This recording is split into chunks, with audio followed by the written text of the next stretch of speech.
Finding the courage to change. Don't have to react. I don't have to react. That's a revolutionary idea for me. I don't have to react. I have a choice about reacting or not reacting. I can learn how to pause and take a deep breath. I can stop, look, and listen. I've been learning about how our brain works.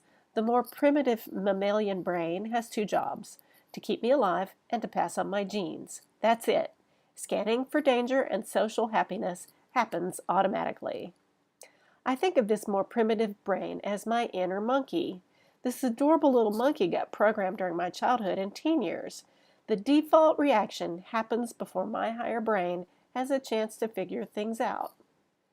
The good news is that I can learn how to tame this little monkey mind. I don't have to react is a great start. Before I open my mouth, I can breathe deeply and consider my reaction. Is it a pattern from my past? Is it appropriate right now? Do I want to continue this pattern?